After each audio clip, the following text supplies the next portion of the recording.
Okay, I hear you. I really do. I hear that you would love the STL file. But I'm going to tell you the one reason why I'm hesitant on it. I'm not against it, but I'm hesitant on it is because once I sell the STL file, that doesn't stop anyone else from also selling my STL file. Now, that is probably the generic problem of selling 3D files, is that people could just resell them if they wanted to, even if they're not allowed to, and sell them at a cheaper price if they want to, because they're not the ones that made it. So if I was going to do that, I would want to put my own Shy Guy Dice branding built into the file so that the branding's always there, and regardless, it's come from Shy Guy Dice at the end of the day. I'm also not saying that you're going to resell my file. That's not what I'm saying. I'm just saying that's the concern.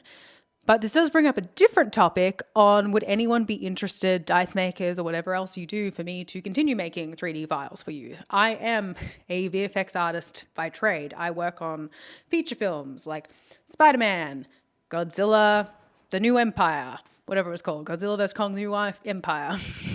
Bunch of stuff I've worked on as a senior artist, and making 3D files specifically for dice making or like this sort of hobby stuff is a lot simpler than that stuff. So if anyone's interested in that, let me know on this video, because I can make 3D stuff for 3D printing on the normal 3D printer. My brain's breaking right now. Or the resin 3D printer.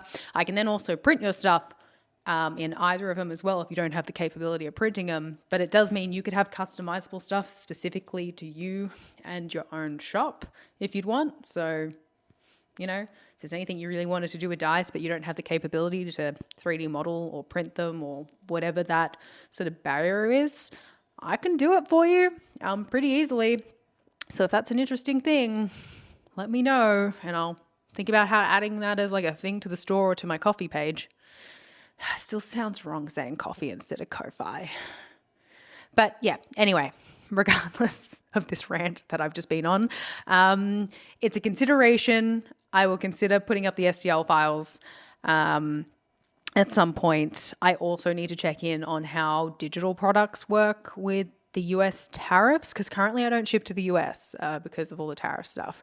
It is doable now. It's just very complicated to set up in Australia, and I have to go through a bunch of hoops, and I haven't set it up yet. I do plan on eventually getting back to shipping to the US though, so it will happen at some point, just it's not quite there yet.